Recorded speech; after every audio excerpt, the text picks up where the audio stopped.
Hello and welcome to today's presentation as part of the GreyLearning webinar series. I'm Tim Gray, and today we're going to be talking about lens and perspective corrections for photos.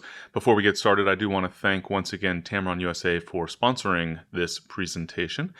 Thank you. And for everyone, yes, I've gotten many questions, often a question for the webinars. It will indeed be recorded, and we will send you an email with a link to that recording a little bit later today. And more importantly, we're also going to let you know about a special offer. Today, we're going to focus a little bit on Lightroom, and I'll talk perhaps a little bit about Adobe Camera Raw and Photoshop as well. The focus is on lens and perspective corrections. I'll be using primarily Lightroom to demonstrate those concepts, but of course the same concepts could be applied using a variety of different software tools. But if you are a Lightroom user, we have some brand new content coming along the way, some video training content that will help you make the most of Lightroom.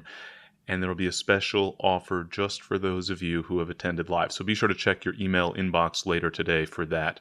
Let's go ahead and dive right in. So I'm going to, as I mentioned, make use primarily of Lightroom here today just to demonstrate some of these concepts related essentially to issues that theoretically, in many cases, maybe in all cases for some of these, we might try to blame our lens, but very often it's not actually the lens that's at fault.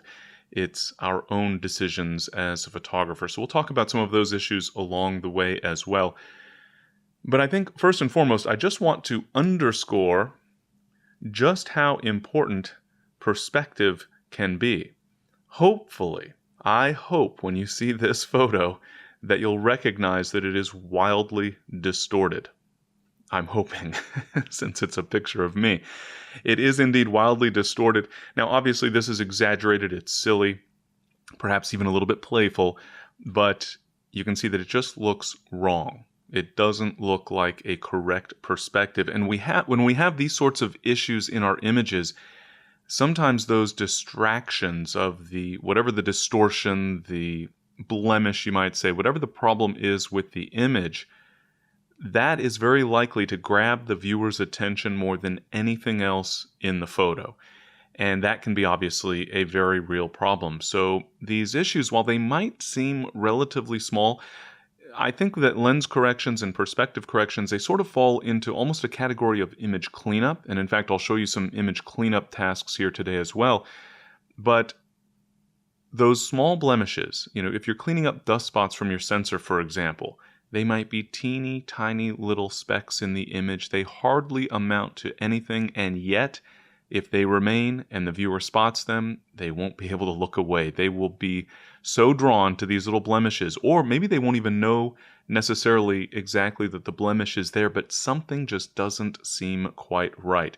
And so we want to make sure that our perspective issues have been resolved and various other lens issues have been resolved. And so, for example, in this case, of course, I can reset the various adjustments so that we have a more normal looking photo. Well, hopefully this is a normal looking photo at this point where we don't have those odd perspective and, in this case, obviously exaggerated warping issues. Now, to be sure, when we're talking about perspective issues and lens issues, there are some things that are very directly related to those topics, but there are some additional elements that go a little beyond that, but I wanted to talk about today because to me, all of these relatively, seemingly small details can be very important to the final interpretation of your photo. And so for me, I know many photographers, we've heard the debate for years about prime lenses versus zoom lenses in our photography. And to me personally, I feel that number one, we've gotten to a point today where we've had kind of a leveling off of the quality so that using a prime lens does not give you quite as much an advantage over a zoom lens as used to be the case earlier in our years in photography. When I first got started in photography, for sure, you could notice an obvious difference between a zoom lens and a prime lens, with the prime lens having a clear advantage. These days, not quite so much an issue.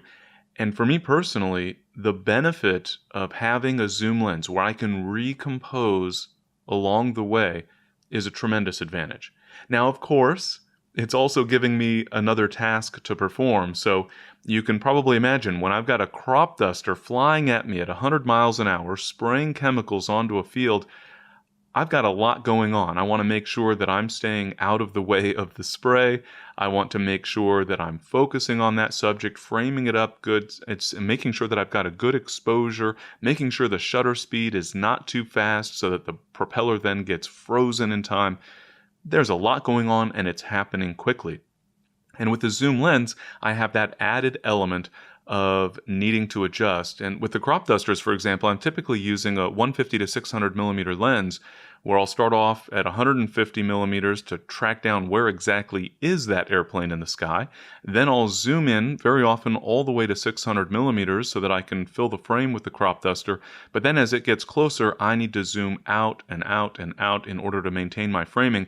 And of course, with so many things going on, I don't always get that zooming and framing done perfectly. And so in this case, for example, if you take a look up toward the top left of the image and near the top right of the image, I have these tiny little slivers of sky that are showing through. Now, if I had framed up higher, so to speak, if I tilted the camera upwards so that I had the hilltop included and more of the sky, maybe some beautiful clouds, then I might want to actually leave that sky. But in a case like this, it's just a little distraction at the edges, and so I would tend to crop. And so, granted, this is not a lens perspective issue per se, it's more a byproduct of my lens choice and how I was using the lens, or how I wasn't quite, I was zooming out too fast, essentially, in this case, and caught a little bit of that sky. And so just a quick reminder that we can always crop the image. In the case of Lightroom in the Develop module, then I would be using the crop tool or the crop view. And then I can see the crop handles, the bounding box here that I can adjust. If I want to maintain the original aspect ratio, I can lock that aspect ratio so that as I adjust my crop, the aspect ratio will remain the same. Or if I want more flexibility, I can turn off that locking and then just adjust freely. So perhaps I want to minimize the amount of cropping I'm performing for this image, for example. Maybe I'll crop downward a little bit to retain as much of that spray as possible. Something along those lines, perhaps. And then I'll click the Done button down on the toolbar below my cropping preview there. And you can see that I've now cropped those distracting edge elements out of the photo. Keeping in mind, in Lightroom, we are always working non-destructively. And so if I decide that that's not quite the right cropping, I can return to the crop and then adjust as I see fit. Maybe I want a little bit tighter aspect ratio or whatever the case might be. Point being is that we're working non-destructively. I can always go back and fine-tune things if I'd like. Now, I know another topic that photographers have a tendency to struggle with is sharpening, and the lens obviously does play a role when it comes to sharpness, to crispness of detail. Now, I am not referring to a loss of sharpness caused by being out of focus. What we're referring to here is a little bit of loss of sharpness, and there are a number of factors. Your image sensor in your camera most likely has several filters on it. An infrared cutoff filter, for example, an anti-aliasing filter, essentially. So for a variety of different purposes, there are different filters, and those can reduce sharpness of your image, the overall detail that is rendered. In addition, just the simple transfer from analog information, the wavelengths of light, into digital information, the actual pixel values essentially, there's a certain degree of loss of sharpness and detail. And so sharpening can be very important. And in Lightroom's Develop module, in Adobe Camera Raw, in many of our raw processing tools, we have sharpening settings. And those sharpening settings enable us really to compensate for those factors that caused us to lose a little bit of sharpness in the original capture. This is not our creative sharpening. This is not our final output sharpening for print, for example, but rather this is compensating for issues in the original capture. Again, not compensating for being out of focus, but just trying to optimize the focus that we do have, optimize that detail. In essence, sharpening is a process of enhancing contrast where contrast already exists. And so with this owl, for example, I'll go ahead and let me turn off. I've got an adjustment that's enabled here, probably. over here, I'm guessing. There we go. And so I will zoom in on the owl so we can get a little bit of a better sense of what's going on here. And detail, texture in the image is represented by contrast. In other words, sharpness is determined by contrast.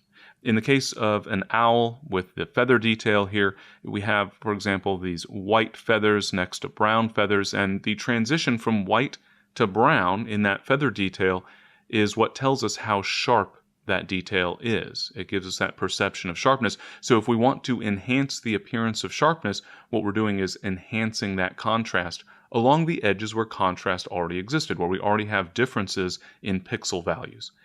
The sharpening settings, these are very similar. You're probably already familiar with similar settings in Photoshop, for example.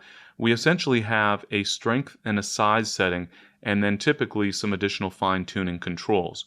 So the strength of our sharpening effect is controlled with the amount slider over here in the sharpening controls, and then the radius controls the size.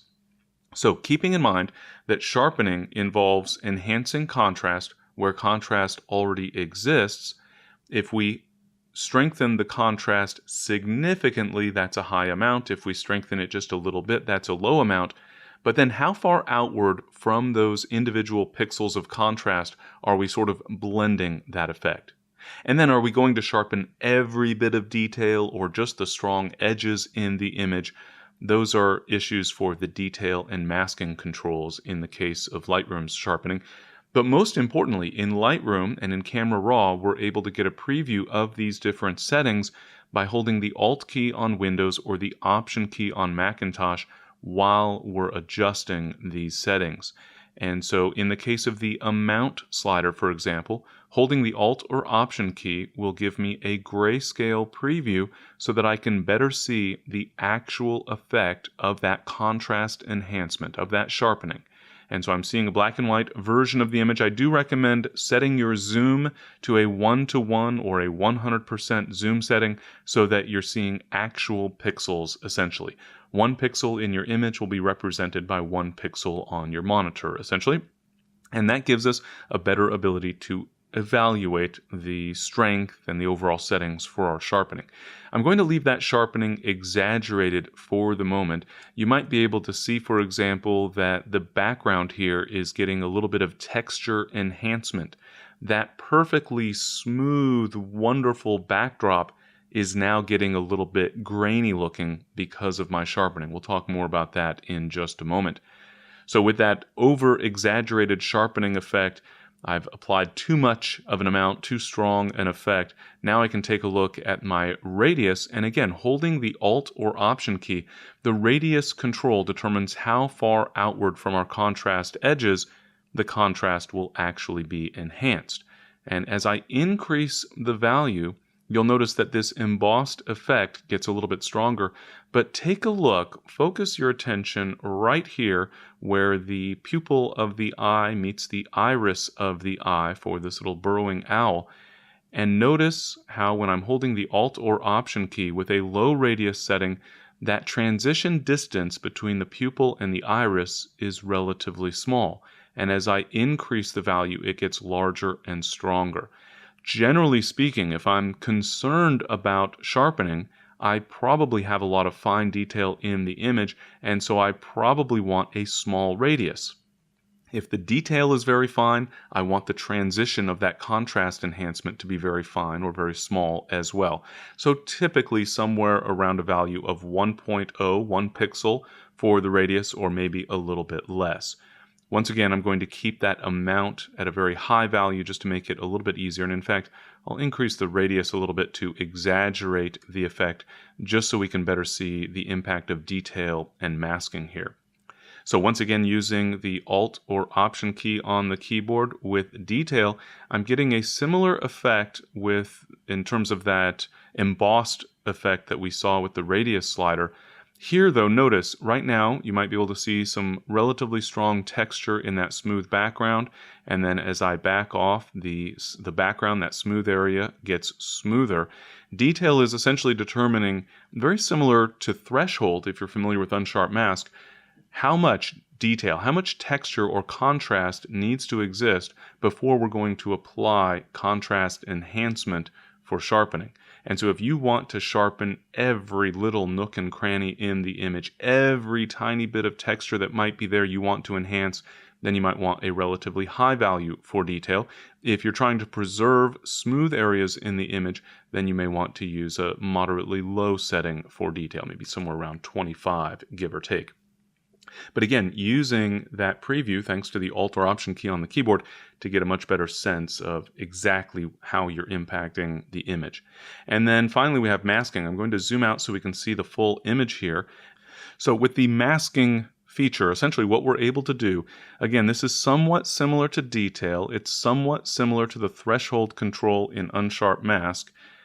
It essentially allows us to accomplish edge sharpening. So if I hold the Alt or Option key once again, and then click and hold the slider for that masking control, you'll see that the image initially goes all white, indicating that the entire image will be sharpened. Now, keep in mind, the entire image will be sharpened based on the settings for amount and radius in terms of strength and size, if you will, of the sharpening effect, but also detail in terms of whether or not every nook and cranny of the image will be sharpened. But then as I increase the value for masking, you'll notice that the smooth areas of the image start to get masked out. So at the moment, more or less, I am only sharpening the owl and I am not sharpening the background.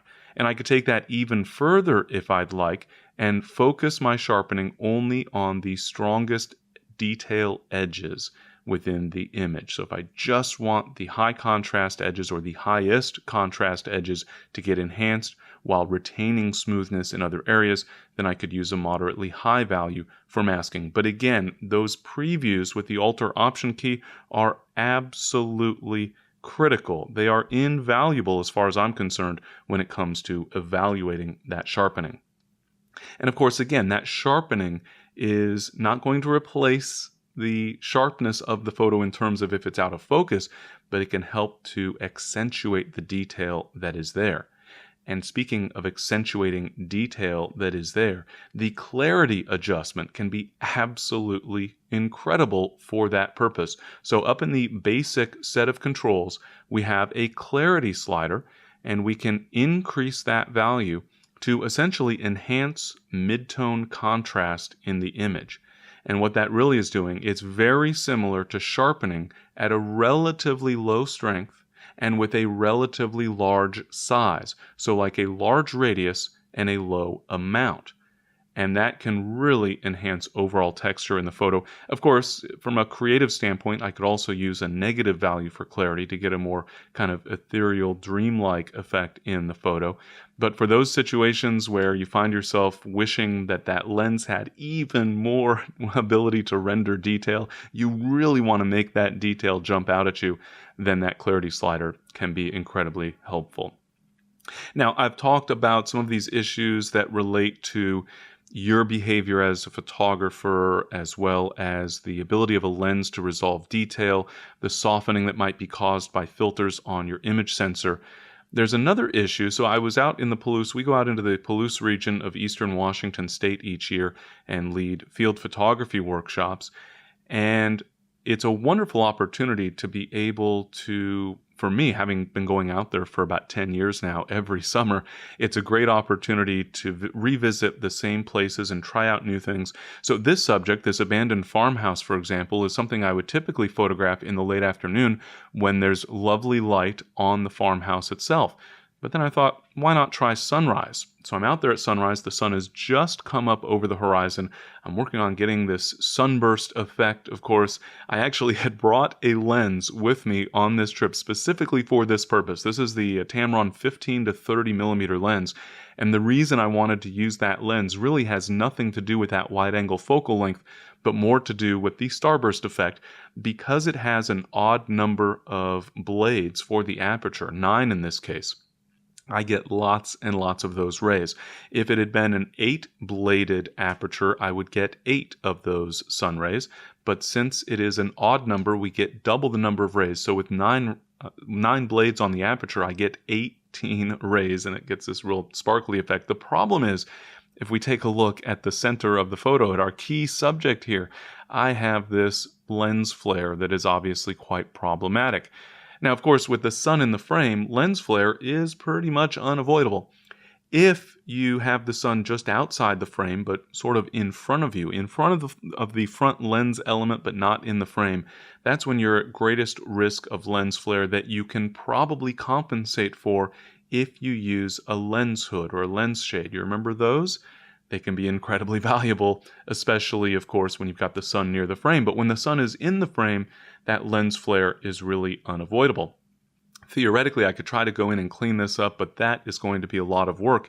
Instead, recognizing this issue while I was there working on this photograph, I just moved over toward the right so that I could put some distance between the house and the sun. I also, in this case, wanted to get these trees out of the way. I felt that they were just a little bit too much clutter here in the background. So moving over to the right, then I'm able to get a shot more like this. I liked the framing more. I liked the balance of the house and the sun. But part of my motivation, if I'm being honest, was to get that lens flare up into an open area of sky so that it would be easier to clean up. Now, I can probably get rid of most of this using the spot removal tool. So up here toward the top right below the histogram on my little tools toolbar, I can choose the spot removal tool. I'll make sure that I'm set to heal, and then I can move out over the image, and in fact we'll zoom in on an area here. And then using the healing setting, I can adjust the brush size as needed. I'll go ahead and switch back here. And adjusting the brush size with the left and right square bracket keys, right about there looks pretty good. So left square bracket key to reduce the brush size, right square bracket key to increase the brush size, and then I can just click on any of those spots that I want to get rid of, and Lightroom will clean them up automatically for me. So that works pretty well for the smaller stuff. Of course, I've got this big area of flare as well that's a little bit problematic. So for that, I might actually send this image over to Photoshop instead. And so that will cause a new image to be created, either a TIFF or a PSD file, depending on the settings that I've used in preferences. So I'll go ahead and zoom out here, and I'm going to go to the Photo menu and then choose Edit In, followed by Edit in Adobe Photoshop. That will process this image, create a TIFF or PSD file, and then send that file over to Photoshop so I can make use of the more powerful content-aware technology inside of Photoshop in order to clean up these areas of the photo, that lens flare. So adjusting the position, essentially, adjusting my position as a photographer, that'll come up again here shortly, situations where we're able to make the most of our photographs by adjusting our position relative to the subject. Sometimes that's a compromise, but sometimes it can be an important compromise. In this case, I'll go ahead and just create a new layer and rename it. I'll call this Cleanup, for example. You can just double click on the name of a layer in Photoshop, type a new name, and press Enter or Return on the keyboard in order to apply that change. I can then use the Spot Healing Brush tool, for example, make sure that the Content Aware option is enabled on the options bar. I want to make sure that Sample All Layers is turned on as well. And then once again, adjusting the brush size, left and right square bracket key to adjust the brush size. I can just paint over the areas where I have, in this case, that lens flare that I want to clean up. And with a few strokes with that Spot Healing Brush tool, we should be in pretty good shape. So I could continue. There's a variety of areas here that need to be retouched. Perhaps I'd clean up some of this flare down toward the bottom left and continue doing a little more cleanup work on some of these areas up above to get a little bit better blending, etc. Maybe even use the Content Aware Fill technology so I could make a selection with the lasso tool, for example, and then apply a fill or use one of the other tools like the patch tool. So I could switch, for example, to the patch tool and then perform similar work there. So again, a variety of things that I could do in terms of cleaning up that lens flare, but point being is that I could use the more powerful tools inside of Photoshop if Lightroom isn't quite giving me what I need. So obviously a little more work that could be done with this image to clean up that cleanup work, but we won't spend the extra time on that for the moment. The key thing, once we're finished, when I have gotten to the point that I'm actually finished working with this image in Photoshop, having sent it here from Lightroom, I want to make sure that I use two simple steps to finish off that work, and that is to save the image and close the image. Not File Save As, but simply File Save, so that the file will be saved right where essentially Lightroom told Photoshop to put it.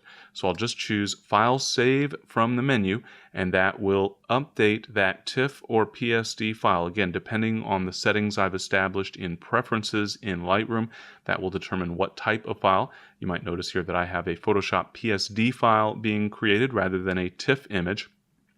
Once I'm finished saving, then I can just choose File Close in order to close that image. And then when I return to Lightroom, you'll notice that I have an additional image. So I have the original capture, the original, in this case, HDR image, and then I also have that Photoshop PSD file. And if I want to send this image back to Photoshop, I could essentially repeat that step. Just go to the Photo menu, Edit in, and Edit in Photoshop. And in this case, since it is not a raw capture anymore, then I would want to choose the Edit Original option from the dialog that pops up. That will send this quote-unquote original. It's not the best name for it because the original is really my raw capture, or in this case, my DNG created as an HDR. And so I want to send the original of the copy. So a little bit confusing, but I want to use the Edit Original option to send my Photoshop PSD file over to Photoshop if I'm going to do additional work. And then once again, just File Save, File Close, and I'm back into Lightroom. Moving on, though, to some other issues related to the behavior of lenses and our own perspective issues. We're going to take a look at chromatic aberrations here. And this image happens to have been caught with, or captured with, a lens that fortunately I no longer use. This was a 10 to 24 millimeter lens, Canon lens that I referred to, I suppose affectionately, as my chromatic aberration maker. Because if we take a look down below here, zooming in fact, I'll go to a 4:1 zoom setting, you can see lots and lots of chromatic aberrations here. Fortunately, it is relatively easy to clean up those chromatic aberrations in Lightroom or in Adobe Camera Raw. It's even better, I think, to replace the lens, which I've done now. So I'm using a lens that is performing much better in terms of that chromatic aberration. But we can solve for most of those chromatic aberration issues, the color fringing issues here inside of Lightroom. And again, same thing in Camera Raw, and many other tools for processing your raw captures include that ability to compensate for chromatic aberrations.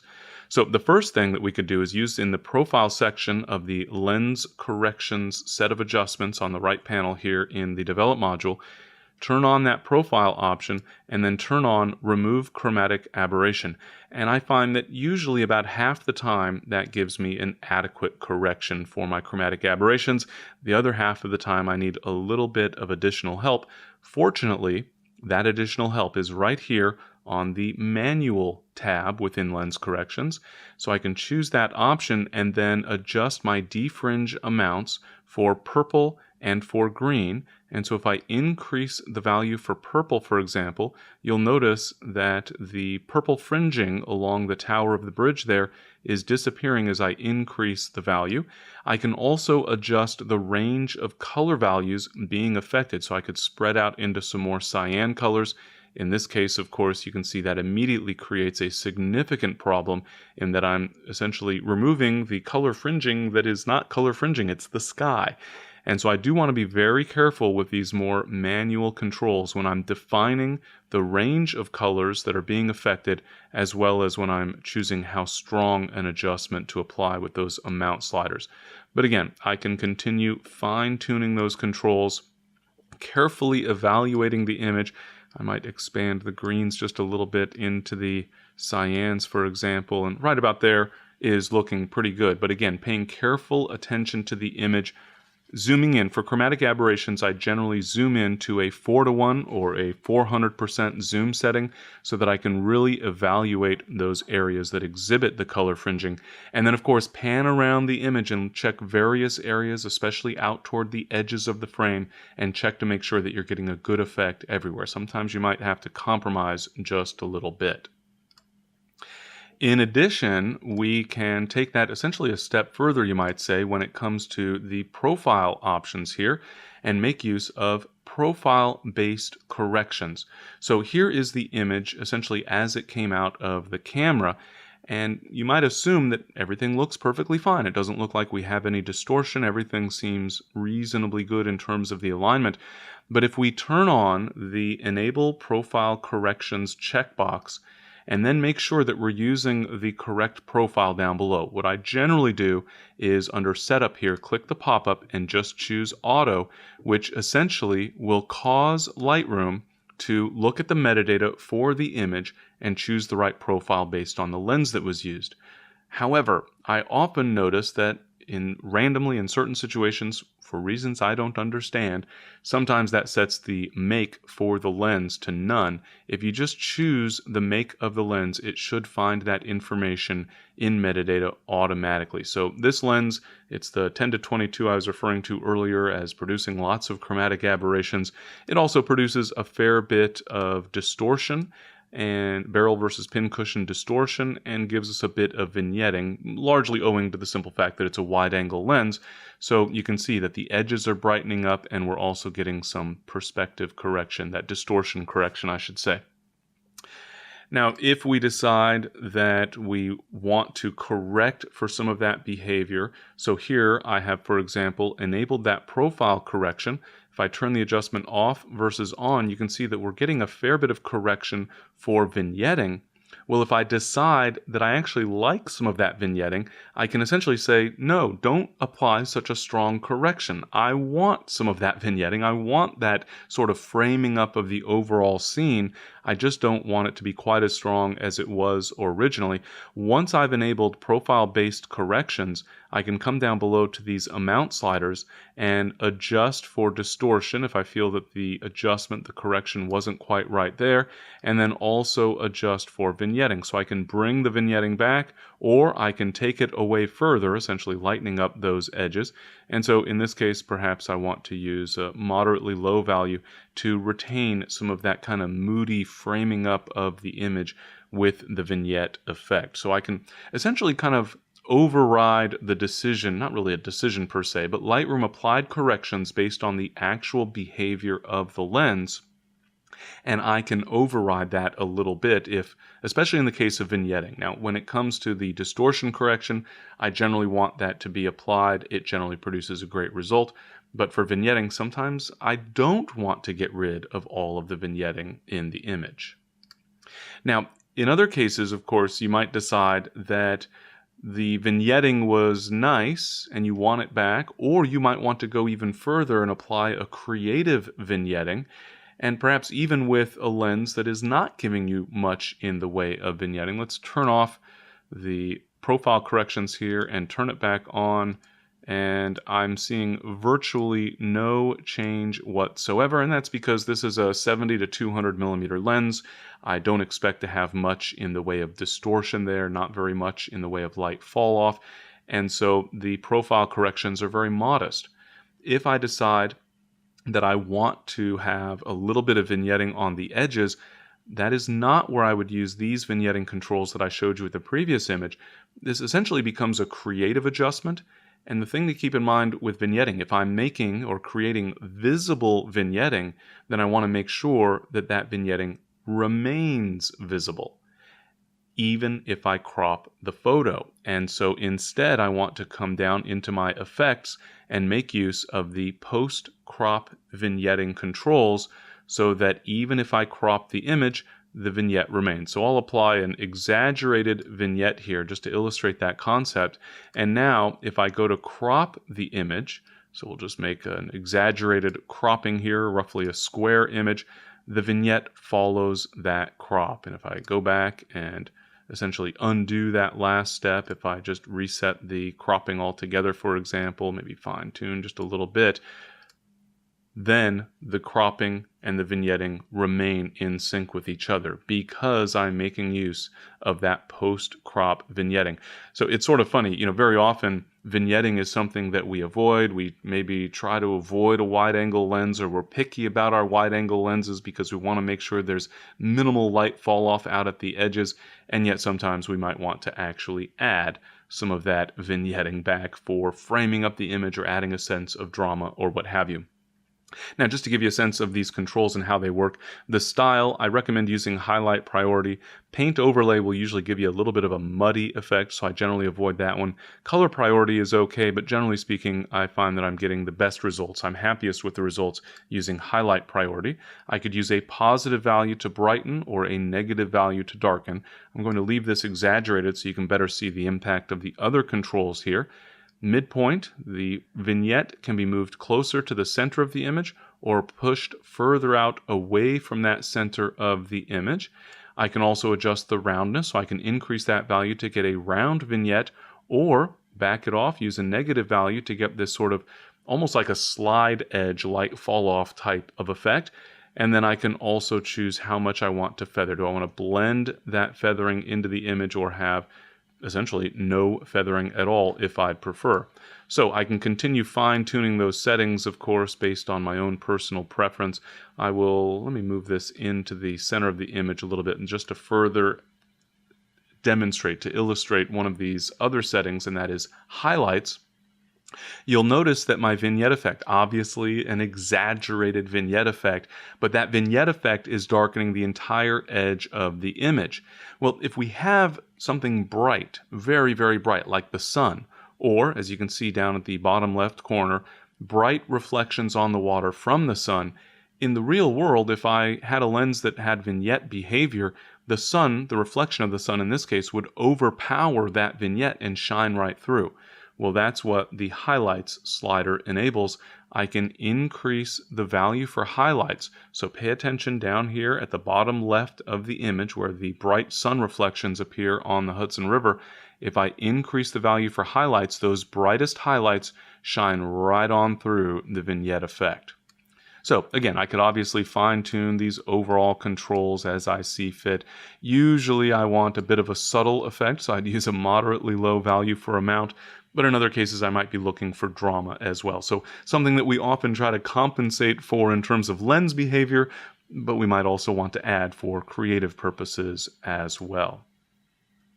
So I mentioned the fine-tuning of the profile itself. So when we're working with the profile, then the lens profile, we can fine-tune for that distortion. Notice as I'm adjusting the distortion correction, I get a grid over the image automatically.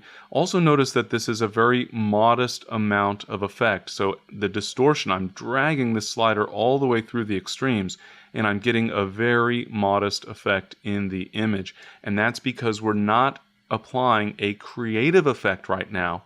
We're compensating for the behavior of the lens. But of course, it's not always the lens that we're truly trying to compensate for. What about a situation where it's really more our position?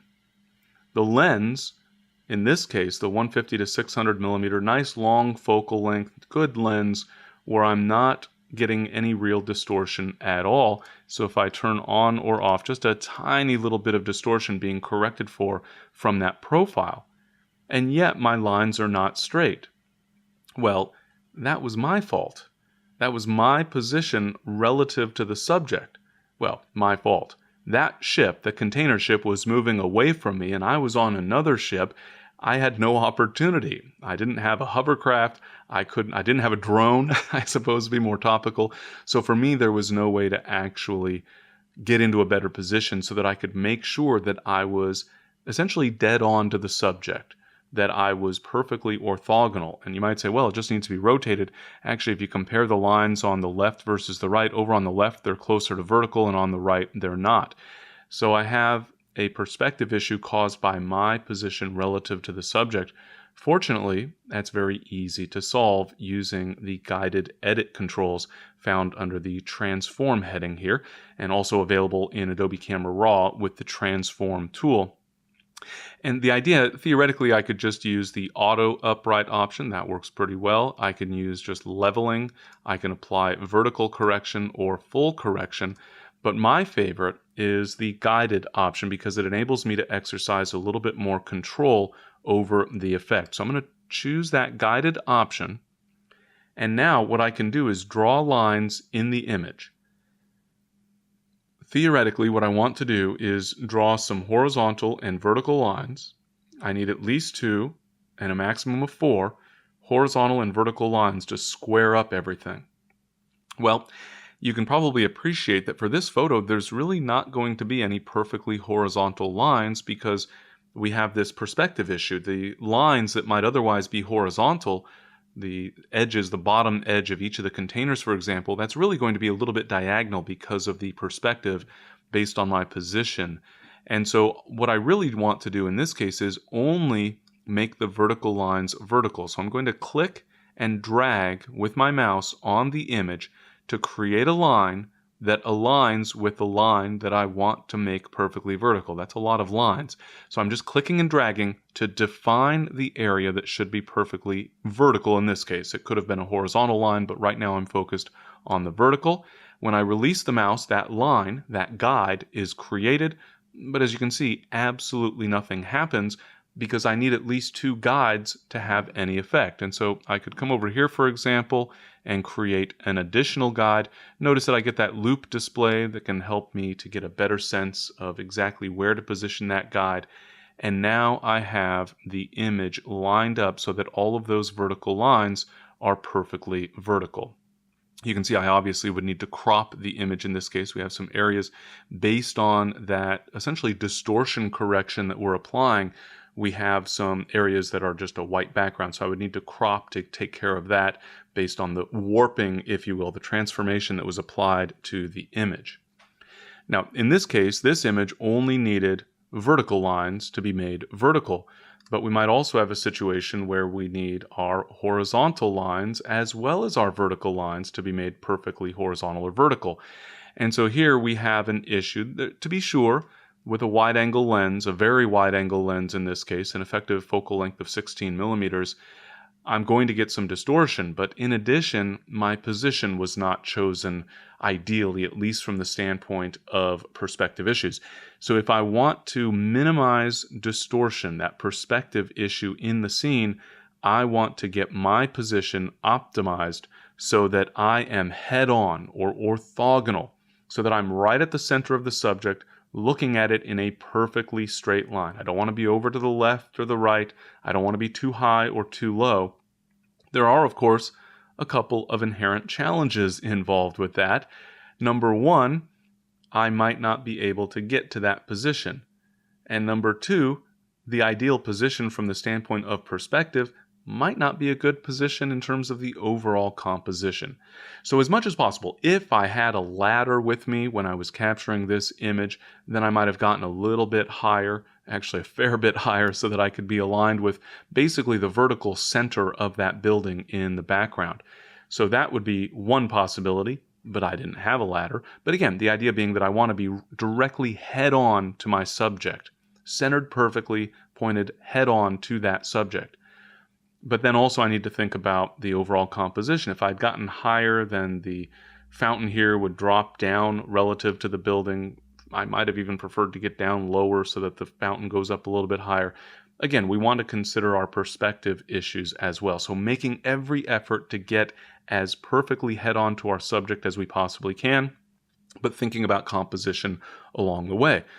But of course, then, especially thanks now to the guided edit capability, which is essentially just a little bit of a semi-automatic approach to the transform controls that have been with us for a long time in Photoshop and more recently added to Lightroom and Adobe Camera Raw. But now we've got that shortcut that makes it so much easier. So we'll start off by choosing that guided option in the transform section of the right panel here, or choosing the transform tool in the context of Adobe Camera Raw. And then with the guided option selected, I will choose my line. So I'll start off with a horizontal line in this case. We'll go with the rooftop line here, hoping that that rooftop is indeed perfectly horizontal out in the real world. And as we saw previously, drawing that first line accomplishes absolutely nothing because we need at least 2 lines to apply that transformation. And then I'll come down, and maybe this line here will work out pretty well for us. So I think right there.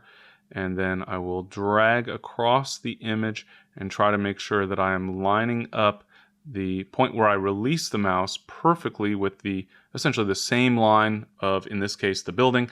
And as soon as I release the mouse, then you'll see that instant correction where the roof line and the other horizontal line here in the building itself are now perfectly horizontal. But in this case, we need both horizontal and vertical lines in terms of our correction. When we're applying this type of correction, you'll want to be thoughtful about where we're positioning these other lines. In theory, for example, I might want to position my vertical lines at the corners here of the building so that those lines will then be perfectly vertical.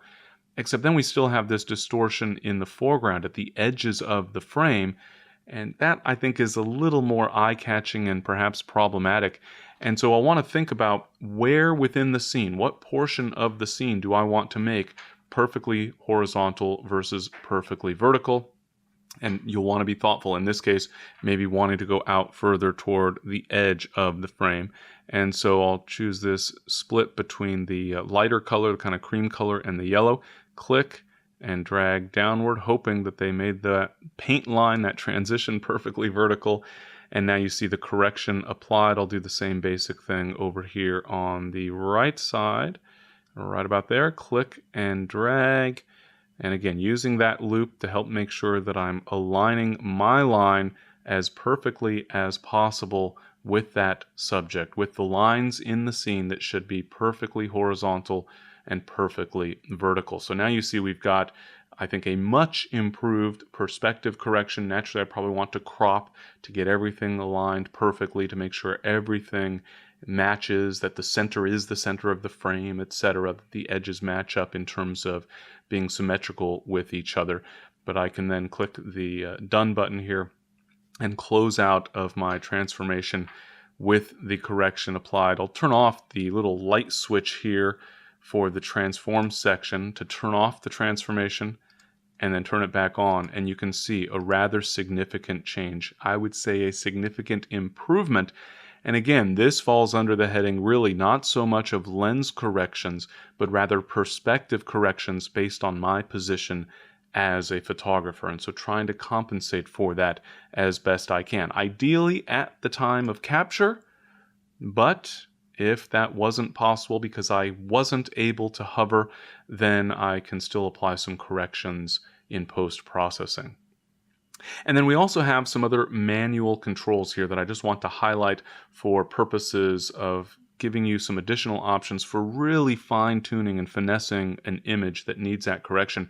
So with this particular photo, for example, obviously captured with a very wide-angle lens, and this was a 10 to 22 millimeter. This is at 10 millimeter, so with a crop sensor, an equivalent of 16 millimeter for a full-frame camera. And I'm relatively close to the overall scene, and therefore I'm sort of exaggerating that distortion. And also, you can probably appreciate just by looking at this subject, there don't appear to be much in the way of straight lines here, and the lines that are straight probably are not actually horizontal or vertical. The whole building is kind of leaning and looks like it's ready to fall down at any moment. And so there, I'm not really going to be lining up straight lines, and so the guided edit option is not going to be especially helpful, but I do have some additional manual controls, these transform options, the various sliders that I can use to help improve the overall perspective. So to begin with, we have the vertical perspective correction, and you can see that I'm essentially leaning the photo away from me or leaning the photo toward me in order to try to improve the overall perspective. With an image like this, you don't have much in the way of reference. Theoretically, I might want this line over on the left to be vertical, and so I could use that as a reference. I get the grid display whenever I'm clicking and dragging on that vertical slider. More importantly, I'm trying to just kind of pull back the top of that building so that it doesn't look quite so diminutive. I can also correct for horizontal perspective issues. So if I feel that I wanted to essentially rotate the scene, sort of mimicking if I had moved my position left or right just a little bit and therefore adjusted the direction from which I'm pointing the lens, I can rotate. Now keep in mind we were able to rotate with the crop tool. We're also able to rotate effectively using guided upright. But if we want to fine tune that rotation, I can click and drag that rotate slider.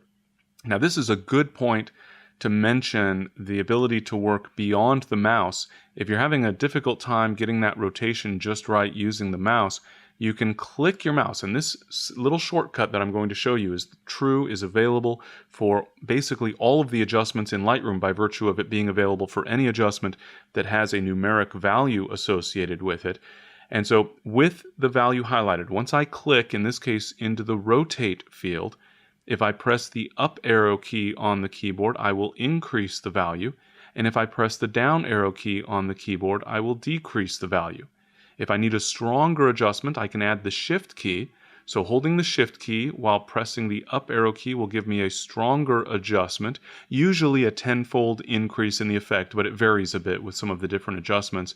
And then down arrow as well. So I can use the shift key with up and down arrow to try to get as close as possible to what I think is correct, and then continue refining, letting go of the shift key and just using the up and down arrow keys to increase or decrease the value.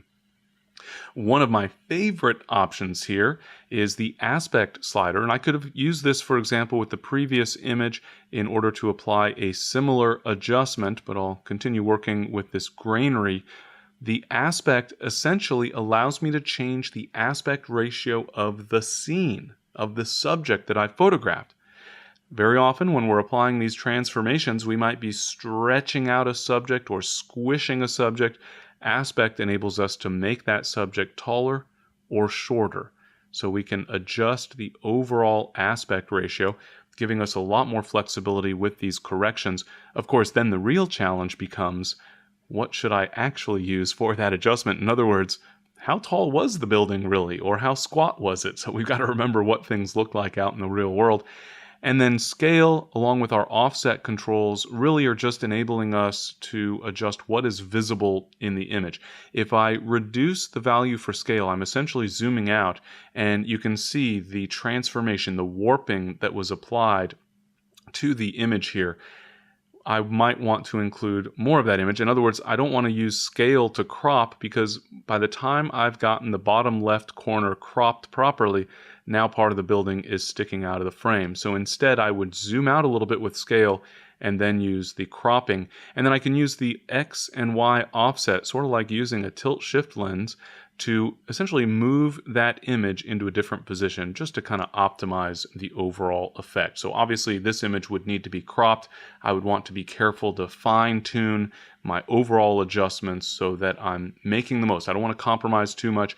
And it's a good lesson. You'll notice here, for example, if I want this correction applied exactly as it is, but then I want to crop the image, when I go to crop, at this point I would be cropping out part of the right edge of the building in order to crop out that problem area at the bottom right.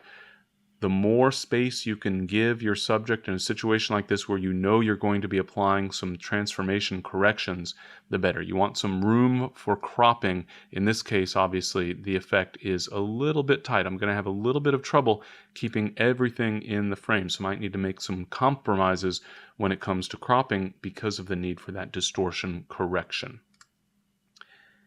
And then finally, so we've talked about some of these various adjustments, and what you may have recognized along the way is that at least certain of these adjustments would work well with just about any image. So, for example, if I come back to a more basic example of an image where I want to apply some corrections. So I want to, for example, apply that profile-based lens correction. So I'll turn on the Remove Chromatic Aberration checkbox. I'll turn on Enable Profile Corrections, set the Setup option to auto. As I mentioned, sometimes that creates some problems here for certain images. I'll go ahead and switch to a different image where we hopefully won't have that problem for the moment. Let's see if auto is going to work. There we go. Some sort of little bug in Lightroom that it's been around for a while and I keep hoping will disappear. In any event, once I have those two checkboxes turned on and my setup set to auto, I can create a preset, and I'll show you how this is going to be especially helpful in just a moment. So over on the left panel in the Develop module, the Presets heading, I will click the plus button over to the right of that heading in order to create a new Develop preset. I'm going to call this Lens Corrections.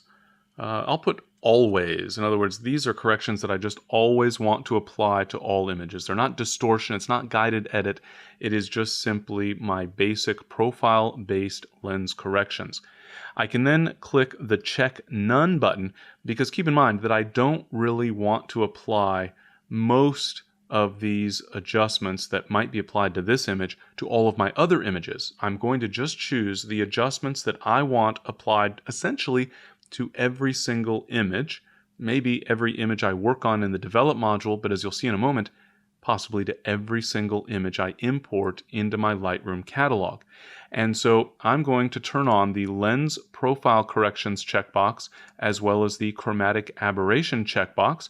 I will leave Process Version turned on because that can be important in terms of making sure that all of these adjustments are available. And I can choose which folder I'm going to save that preset in. I'll just include this in the Tim Gray Presets folder that I had previously created. I'll click the Create button, and I now have that profile, that preset I should say, that includes my profile-based lens corrections. I could certainly apply that profile to other images, so I could go select an image and then click on my Lens Corrections Always preset so that the settings are applied just as you saw previously. But where this is really helpful is when I'm importing photos. So I'll go back into the Library module. I will click the Import button here, and then I'm going to set my source to the desktop, and specifically to a folder on the desktop that I've conveniently called Import. And within this folder, so I've got some other images that don't need to be imported here for our purposes, I'm going to make sure that I've selected the images that I want to import, and then under Develop Settings, Apply During Import, Develop Settings, I will choose under Tim Gray Presets that preset that I saved previously, which was called Lens Corrections Always, and then I will click the Import button.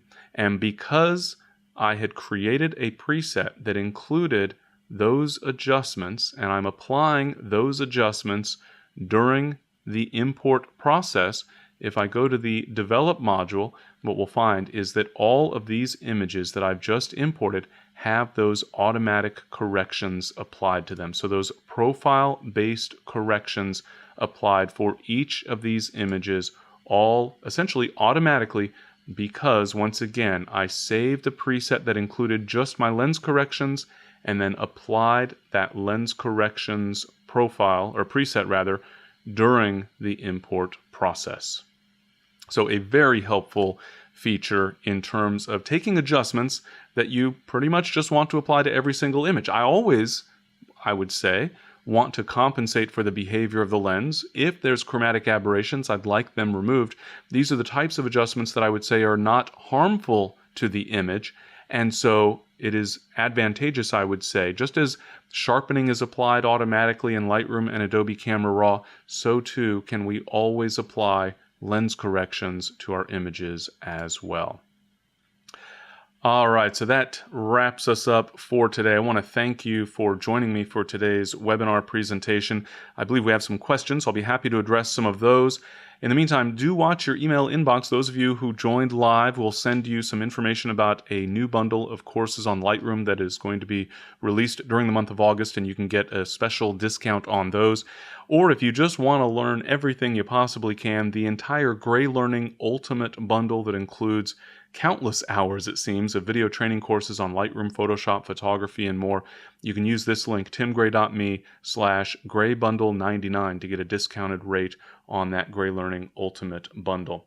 All right, so let's take a look at some of the questions that were asked along the way. We'll get to as many of these as we can. Stephen asked, were the flares obvious in the camera viewfinder before actually taking the picture? So yes, going back to that sunrise shot, and this photo in particular, yes. Now, of course, you need to be very careful when you've got the sun in the frame. You don't want to look directly at the sun, and so it can be a little bit tricky to actually see the flare without harming your eyes.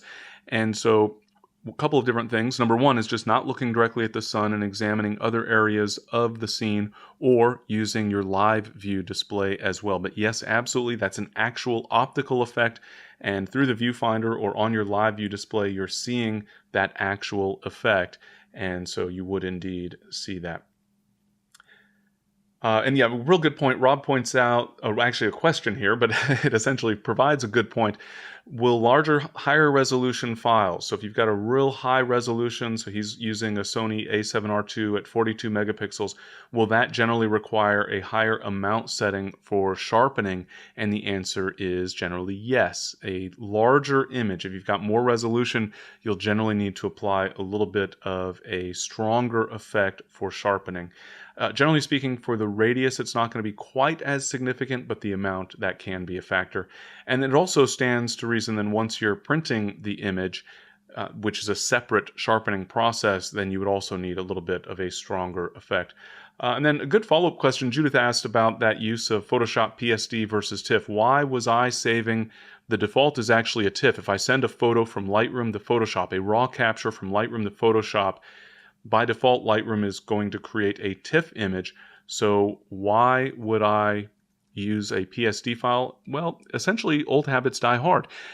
When I first got started with Photoshop a long time ago, you could not save a TIFF image with layers. And so I got in the habit of thinking of a Photoshop PSD as a layered file and a TIFF image as a derivative that was being sent to someone else for some other purpose. So I still use that habit just because now I have that additional little level of organization, I guess you might say. And also, by and large, the PSD file format is actually a TIFF container, and it does include some lossless compression, so you'll usually get about the same performance, but it will vary tremendously depending on how many layers and what types of layers that you are using, etc. All right, when you do the lens correction preset, is it only for specific lenses? Great question, Herman. So when I'm using that preset, remember that I was using the auto option. Generally speaking, theoretically at least, that shouldn't be necessary, but the profile-based lens corrections are not for the specific lens in terms of that preset. The preset that I created would work with any lens that I use. Now, not all lenses have profiles available.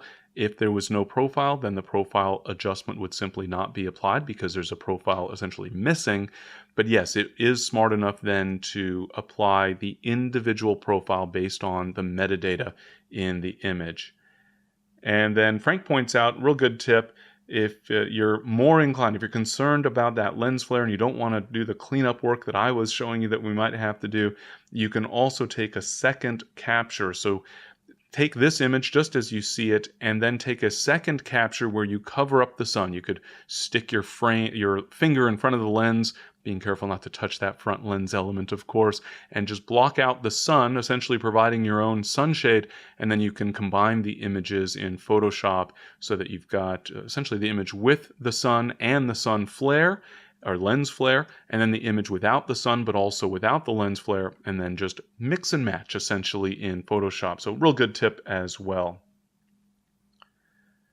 And so I see there was a question about applying the preset at import, so we talked about that. Is there any downside to doing that? And as I mentioned briefly, I would say no, there's no downside to using those profile-based corrections unless, of course, you don't like those adjustments applied to some images, but obviously it's very easy to have to turn that off for certain images if you'd like. And then George, just mostly a comment, I guess, but indicating that from his experience, all lenses have some perspective issues, and that's why you'd want those lens profiles. And yeah, absolutely a good point. Generally speaking, longer focal length lenses will have less distortion, and shorter focal length lenses will have more lens distortion. Obviously, there's some exceptions to that depending on the specific lens.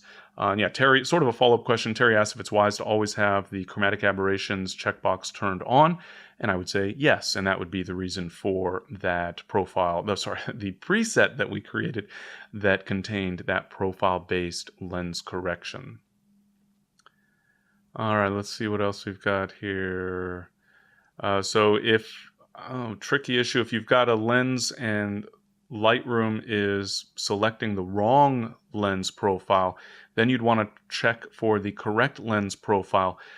If the profile is from Adobe, you should find that profile on the list. So for example, if we get back into the develop module here and we're working with an image that was captured with a particular lens, if Adobe has created a profile for that lens, you should see that profile available. If it's choosing the wrong profile, then I would check to see if on this list, setting your camera make, the lens make, I should say, to the appropriate value, and see if indeed it is available. If it's not, that would suggest that Adobe has not yet created a profile for that particular lens.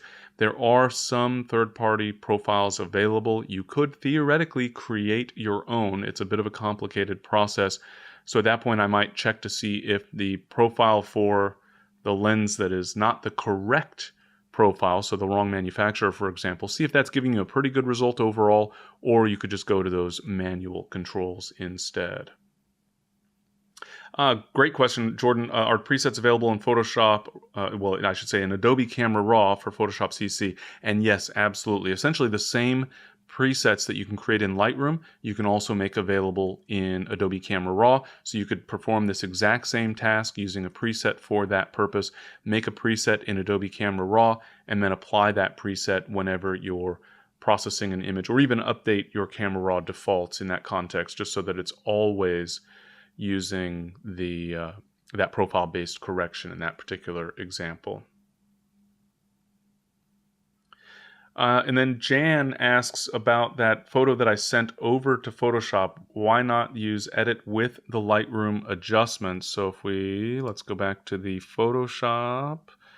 That would be this image right here. If I was going to send this image back to Photoshop, so photo edit in and then edit in Adobe Photoshop, why not edit a copy with Lightroom adjustments? That would create a flattened copy of the image, and I want to keep my layers. So these first two options will cause any Lightroom adjustments to still be visible in Photoshop, but the result will be an additional copy of your image as a flattened image, whereas Edit Original, any Lightroom adjustments that you've applied after creating this derivative, so in this case my Photoshop PSD file, with this Edit Original option selected, I'll retain my layers, but I won't be able to see my Lightroom adjustments until that image comes back into Lightroom when I'm finished.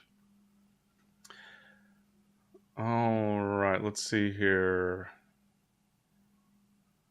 So Rob asked a question about mounts and lens adapters. So if we're switching between different mount types, would that create any problems for those profiles? And in theory, no. So for example, if you use a teleconverter, then Lightroom will recognize that there was a teleconverter on a particular lens, and there's a reasonable chance that there will be a profile for that combination. So if you're using a 500 millimeter lens with a 2x teleconverter to get a 1000 millimeter effective focal length, I believe that is a combination that there is a profile for example, and that wouldn't be a problem. The issue would arise if there was not a profile for that specific combination that you happen to be using. And then Barbara asks about using the eyedropper tool, when or why. The eyedropper tool, when we're working with chromatic aberration correction, is actually just enabling you to essentially expand the color range. So you're identifying what the color is. And I find that it's easier to just exaggerate your amount and then drag your hue sliders outward to expand the range yourself. You're just defining a range of color values that will be affected, essentially. So you saw the example of including too much of the cyans, so I got that gray banding going into the sky, and that would be an example of where my range is too much. The eyedropper is just a way to help you define that range. All right, it looks like that most of these other questions here are duplicates essentially of what we've addressed, so I think we've gotten to just about all those questions. If there are any additional questions that I missed, though, please do feel free to follow up with an email to me, and I'll be happy to address as many of those as possible. In the meantime, do check your email inbox later today for some information about a new bundle that we're working on, as well as how to access a recording of this presentation if you'd like to check it out again or if you missed part of it. And if you want to learn more of the GreyLearning, the full bundle of everything we produce here at GreyLearning, you can get a discounted rate on that by following this link, timgray.me/GreyBundle99. So until our next presentation as part of the GreyLearning webinar series, I want to thank all of you for joining me today. I want to thank once again Tamron for sponsoring this series of presentations, and we'll hope to see all of you on another future webinar presentation. Thanks very much, everyone.